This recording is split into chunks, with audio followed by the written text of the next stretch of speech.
Keeping on. So we had Leo Kottke and Nina Simone, so that's pretty good range. We're going to do the next piece, 1969. This one I have heard a bunch of times. This one, So this is going to be instrumental. This is jazz. Rahsaan, Roland, Kirk. 1969, live. Tribute to John Coltrane. He does a medley. Lush Life, Afro Blue, Bessie's Blues. And there's going to be a cutoff point because he does go into his own piece 3 for the festival, I believe it's called, which I've heard the studio version as well. I mean, it was my beginning entrance into Rahsaan, Roland, Kirk. But played, I don't know, if you don't know him, he's definitely unique because he was blind. He played multiple instruments at the same time. 3 horns. He also played, dozens of different instruments that nobody's ever heard of before. The manzello, the stritch, some of them he made up, some of them hybrid.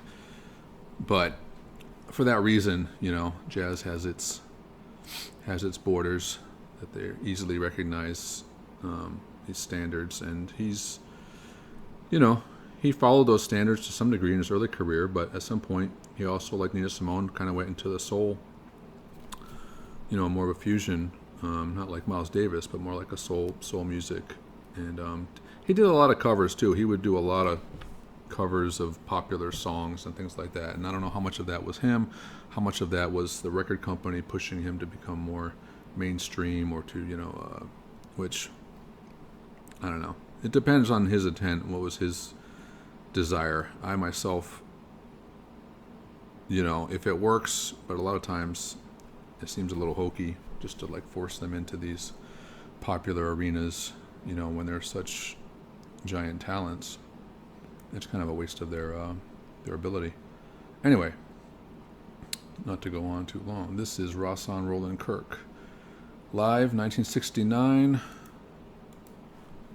What did I... Sorry, I have some notes here.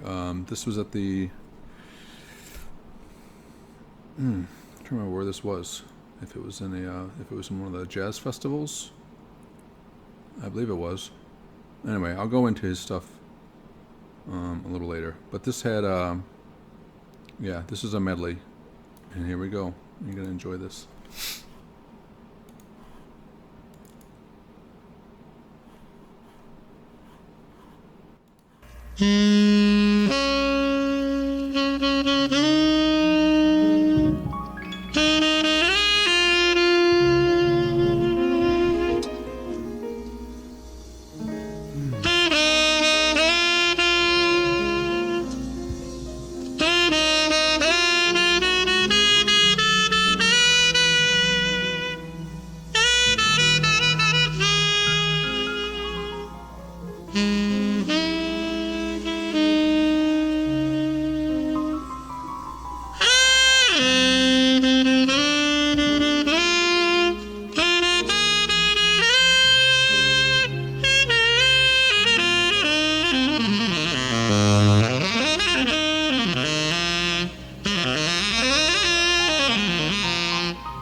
That was the second part, Afro Blue.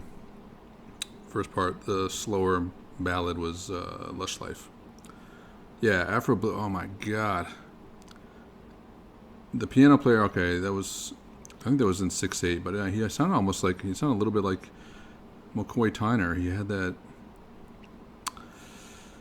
I don't know. I can't go into piano players. There's so much they know, and I mean, I listen to a lot of piano players and stuff like that. But on my first instinct, I kind of could hear McCoy Tyner had that same sort of feel.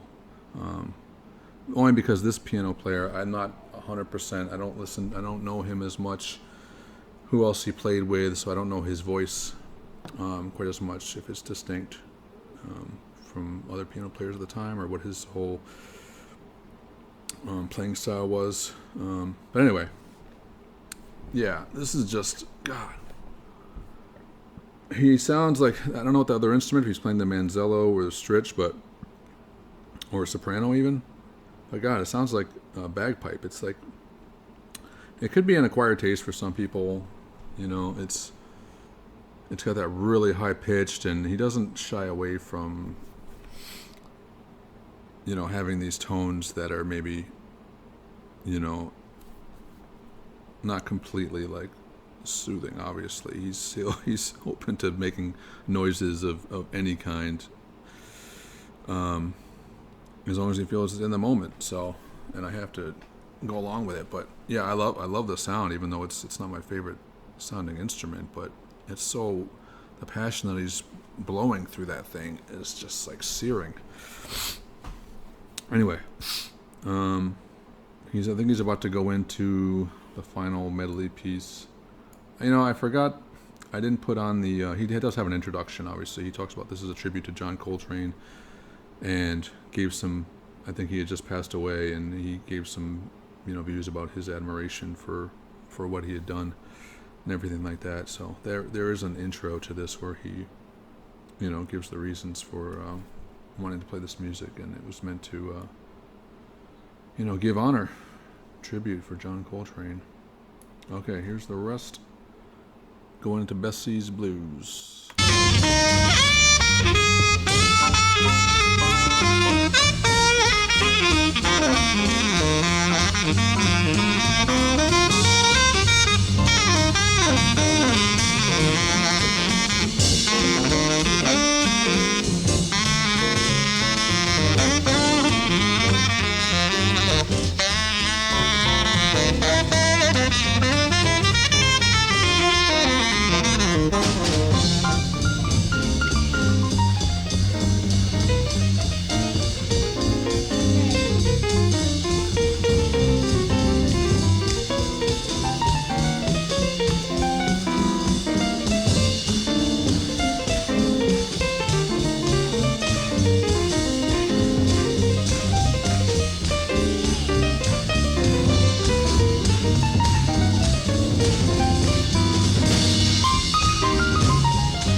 Okay.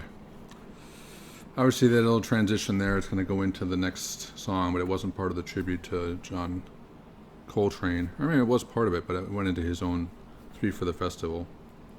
But it's a really long piece, so I just wanted to focus on these 3. So that was a blues, Bessie's Blues. Oh my God.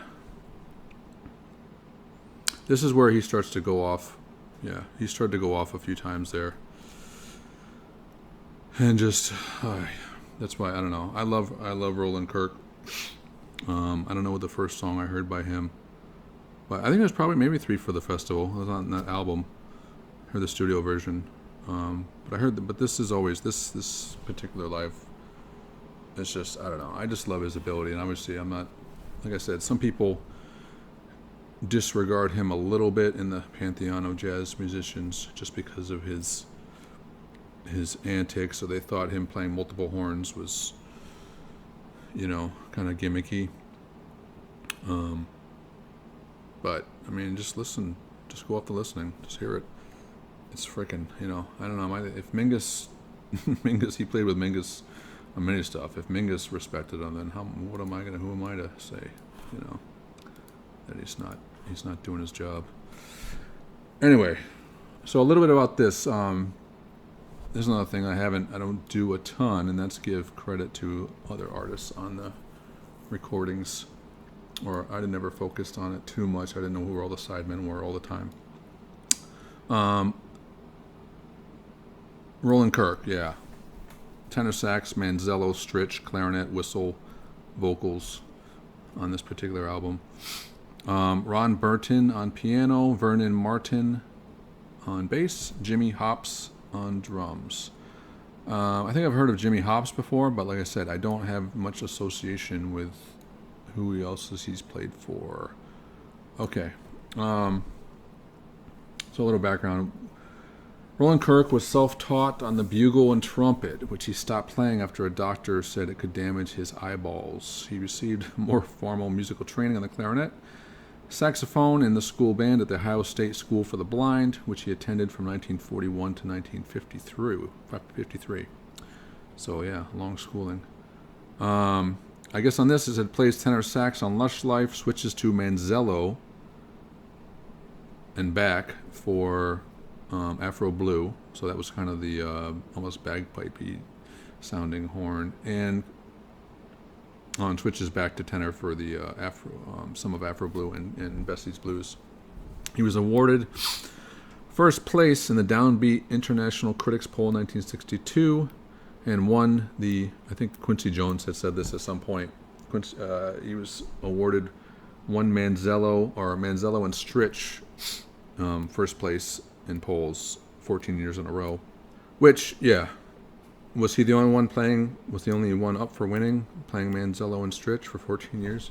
It probably, I don't know who else played there. I could look that up, but let me know if you know somebody else who was beaten 14 years in a row to Roland Kirk for playing manzello and stritch. That's a sad portrait there. Something else about this particular recording. Yeah, this one was interesting. So yeah, he I think this one, I don't know if this one, but I did look up some of the recordings. Sometimes a musician, maybe about this, this was regarding the performance. These are critics. He was in the Berkeley Barb, November 14, 1969. Sometimes the musician's performance is far greater than what his audience deserves. Such was the case at Winterland last weekend when Rahsaan Roland Kirk played for an overcrowded house. Twice during his clarinet solo, Kirk motioned to the mass for silence, but the whooping and hee-hawing continued. In the stifling, packed auditorium, it was impossible to be comfortable anywhere, and always there was an atmosphere of frustration and potential violence. For $3 a head, the massive turnout had jammed Winterland to see Kirk, Wolfgang, Isaac Hayes, and Led Zeppelin. $3. It is possible that those who saw fit to yell and holler during Kirk's performance thought somehow they were being hip. This reflects poorly on their intelligence and respect for artists. Probably most had come to hear the popular but overrated Led Zeppelin. God, you gotta love these of the time critiques. It's It's really cool. That's why I don't know. I had to. This was a Berkeley Barb. Overrated Led Zeppelin. I mean, maybe they were. Maybe if maybe they deserved a little bit 5% less popularity. Rahsaan Roland Kirk is one of the most daring contemporary jazz musicians. His reliance on spontaneity and experimentation take him outside the usual categories of music. He plays over a half dozen instruments. He freely employs sound effects, gongs, train whistles, constantly exploring the barriers of sound. Okay, that was from the Berkeley Barb. Yeah, like I said, there was some... it's hard to go back and get the feel, but that's Rahsaan Roland Kirk. And let's go to the next one, which is Taj Mahal. Giant Steps, The Old Folks at Home, October 1969. This was, I believe, my introduction to Taj Mahal. I was always looking for a lot of old, more original country blues, folk blues, stuff like that, artists. And he was probably in this late 60s. I mean, he was in the earlier 60s with Ry Cooder, but he really obviously came into his own in the solo and using his own musicians. 69, 68, maybe his first album. But through the 70s, he came into his own, and I always explore that. So he was on, a little more contemporary than the first wave, the first couple decades of, country blues. But yeah, I loved him. It was a great introduction. If that was your first introduction to country blues, the first album had a mix of his band, some electric and a little bit more rock and roll. Second album was strictly him and his guitar, harmonica, various like acoustic instruments. But at the time, yeah, I mean, I liked both. But I'm gonna do a song that just probably captured a lot of people. I don't know how. I'm gonna look at some of the numbers, sales after the end of the video. But Stagger Lee, I think, was a hugely popular song. I think a lot of artists covered it. But it was one for me. There's multiple songs on the album that took a hold of me, but Stagger Lee was definitely one of them. That was like, I have to learn this. I have to. It's got so much mystery and so much just feeling to it that it's impossible to like not feel along with it. So I'm gonna do Stagger Lee, Taj Mahal, and here we go. Let me switch out the picture there.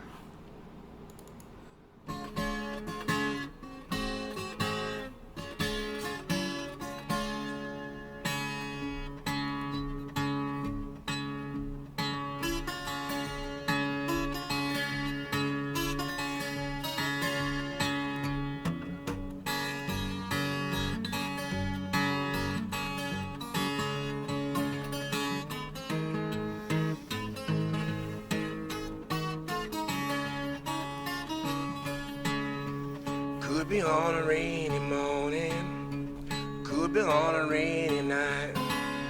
Stagger Lee and Billy DeLine had a great big fight, talking about the bad man.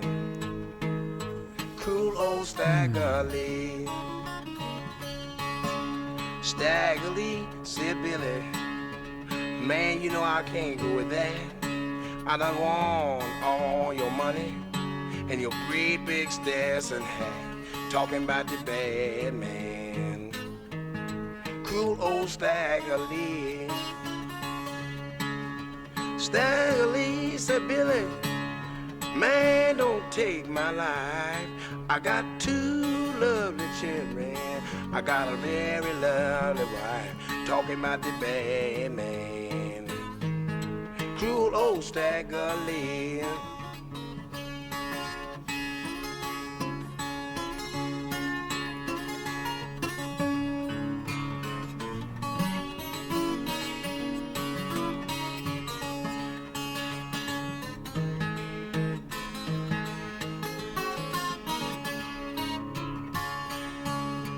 Stagger Lee shot Billy, shot the boy so bad.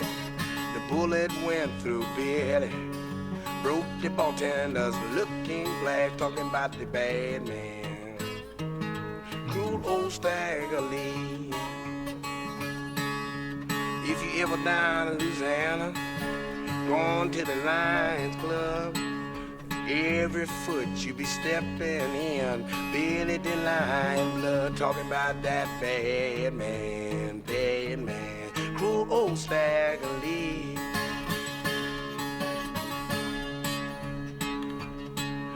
It could be on a rainy morning, it could be on a rainy night. Old Stagger Lee and Billy the Lion had a great big fight, talking about that bad man, cruel old Stagger Lee.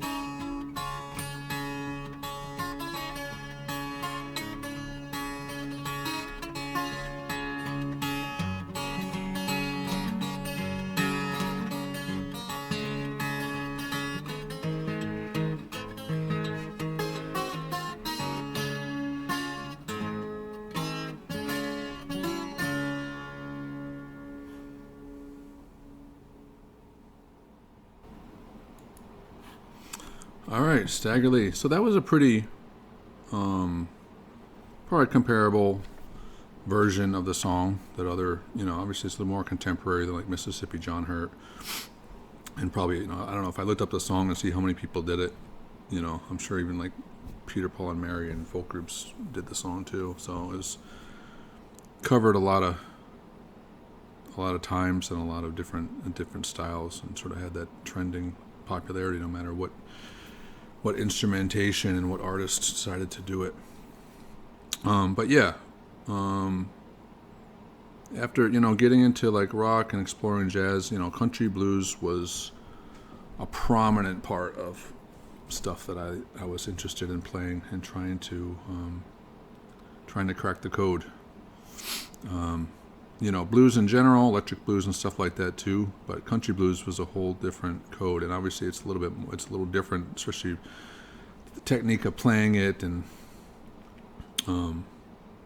trying to play and sing at the same time, and the alternating bass and the finger style. So it checked all the boxes for me, just being able to play the finger style and have all the different variations. So it still is, but yeah, country blues, huge. Taj Mahal, heard his versions and loved them, and he went in so many different directions, with reggae and Creole music, more world music, things like that, and different bands, different albums, different sounds. But huge, he just explored so much, so I admired him greatly for what he could do. So Taj Mahal, let's see, I got a little snippet because he's had some interviews regarding some of that early interviews with that stuff. And this one's going to be a little bit more, I'll have to cut some of this down, but because there's a lot he talked about and a lot was worthwhile. Anyway, the band, this was just him, but on the other album, on the rest of the album, it's Jesse Edwin Davis was huge with him in the early days. He was the guitar player for a lot of the electric and stuff like that. Gary Gilmore, bass, Chuck Blackwell, drums. It was one of the first interracial bands at the time, 1969. And depending on what state you're in, that was a big deal. Taj, yeah, I didn't see him. Obviously, I had a preference for this early material, those country blues, like I said, so I'd explored other stuff, but I did see him in 1996 during his Phantom Blues tour, and he went a little bit more electric blues, but I did like the album, so it wasn't like I had to sit through a lot of stuff that I wasn't a fan of. But he was playing at a casino where I'm at, and but yeah, it was great. I don't think he did like any really the old numbers. But I stayed afterwards, and he came out and he sat down in the booth and he had some groupies around him. But I went up and talked to him and had him sign a little T-shirt I had, and told him that I really wondered if he was ever going to do some of his older style again, which, probably wasn't the greatest thing to say to somebody, like, when are you going to go back and do your old stuff? Or wondering if there was, he revisited it, which I'm sure he still does. It's not something you just stop doing altogether. I'm sure he still goes back and does acoustic and stuff like that, even live. Maybe it's even more like that. Maybe he's going back to solo stuff. I don't think he was touring a year or two ago, and I was thinking of going to see him again. But yeah, he's getting up there. But yeah. And one of the groupies said he's still got has a fine behind for his age, which was neither here nor there. I wasn't inquiring, but I was told. So yeah, Taj Mahal, Rolling Stone magazine, January 1969. And this is just to get an idea of the time and the place. I think he was in California, but he said, what I'm afraid of watching the sunset on Sunset Boulevard are these closet fascists, you guys working on loading trucks scared to death that some Negro is going to take his job. And he votes for Wallace. What some of us are doing here in California, our step forward is unique to our position and condition. It comes as a slap in the face to a lot of people. Just go over here a few miles to Orange County and you'll see a whole other thing. Those kids over there aren't like those kids over here. You have a system where Wilson Pickett, an established artist, has to struggle to get each hit, has to prove himself with every record. The new generation play it and play it and play it and play it. They don't understand, but they're doing the same thing as their fathers did all those generations, but on the whole of the level. They're taking somebody else's thing, their music, and using it. Now, I'm not against someone who plays and plays and plays until he finally gets down to where the real him gets in touch with it, and he can play what's inside of him finally. It's the other people who never do that, who just use somebody else's music, never give any credit, never create anything of their own. That was really interesting to read, because I feel like it's for people who play music. I mean, sometimes it's a complicated issue. Sorry, I think it just started downpouring, so you may hear a lot of background noise here. It's a complicated issue where to put the choices musicians make with using other people's. Now we call it appropriating, right? Appropriation. And not giving credit, or giving credit, and maybe still, is that all you have to do? Just give credit and then anything goes? I don't know, but it's a complicated issue, so he's just voicing that, and I appreciate it, because there's another line of thought out there that we should just let anything come through, that there is nobody owns any music, and that we can just let everybody have their voice, and the market will decide what's good and what's bad. And I don't know. I mean, it's okay to have constructive criticism. Everything is subjective, but there are objective points to music as well. We can't just, So I don't know. I like to dig in a little deeper and see what people's opinions are, and I can appreciate that he's saying it's so. He's not deciding the parameters for himself. He may be, but it is true. Some people really want to honorably go in and just try to find out what's at the base of a style, find out how to get to it, and it can take years and years. And some people want to just find a superficial fast track to it, and then never really their guide isn't to. It's just to filter it through them, and then showcase themselves as the interpreter. And that's what gets left behind, So I don't know. It's a mixed bag. It's an interesting conversation. He has some really wild thoughts, so I just have to read some of them. He says, lately I've been reading Huxley, and I've come to the conclusion that if you're not ready to handle this stuff, the end result is paranoia. That's what I heard about Huxley, and I didn't want to get any more paranoid than I already was. But when I decided to tackle Huxley, I saw he wasn't talking about robots. His robots are real people, human beings. Rules really are for robots, so there's not much you can do except go your own way and realize that you'll be objected to. You always have to love those people that object to you. They've gone through a lot of pretension to get where they are, and many of them have made a lot of money. Pretension at any cost.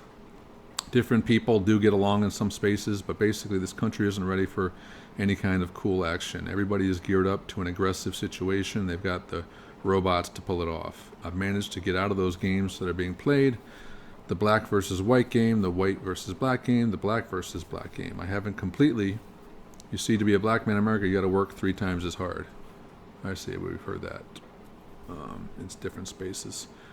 Keep your house 3 times as clean, talk 15 times better, and then everybody may accept you. I'm getting out of that. I'd rather be myself. Somebody might say hello to me, and despite what I see in his eyes, I'll be courteous enough to return the hello.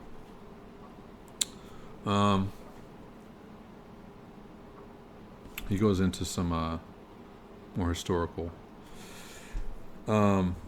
I went to college, got a degree in animal science. I could be an animal doctor if I want to, but I went to school basically to see what other people were like. School was very easy, so I enjoyed listening to other people's ideas much more.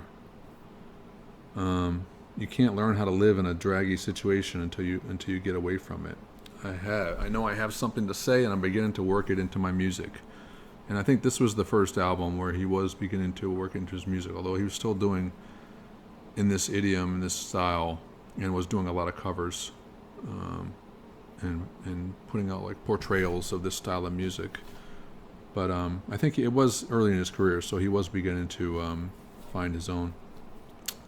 I've used other people's ideas to begin, but that's all right because you start where you know best. Gradually, I'll go on to my own thing.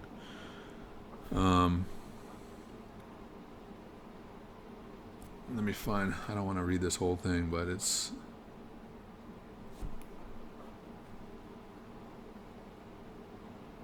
Oh, this is one thing I liked, yeah. So he said,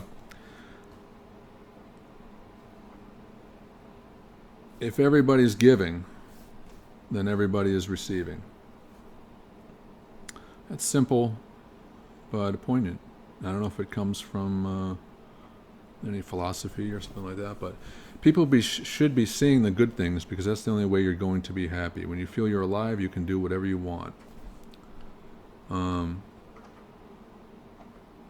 I think the first guy who really got into using the electricity of electric guitar as a new instrument was B.B. King. B.B. King always wanted to play bottleneck guitar. He was a first cousin to Booker White, who was a bottleneck guitarist, but B.B. could never learn. So he took advantage of electricity, distortion, feedback, overtone, introduced a new style. He started the single-line style of blues. He completely removed from the country corny bunch who used very small lines. B.B. got into playing melodic passages, singing, and backing up his voice. He said blues, country western, and bluegrass is real music for their people. They say things in their music that they wish they could say in real life. I think I'll stop there. But yeah, there's some great snippets from Taj Mahal from that year. I'm just looking strictly in the year that he put these albums out. Anyway, 2 more songs, winding down. Anyway, I appreciate it. If you have any thoughts at all, please leave them where you need to in the comments or email me, and I'll see you next time.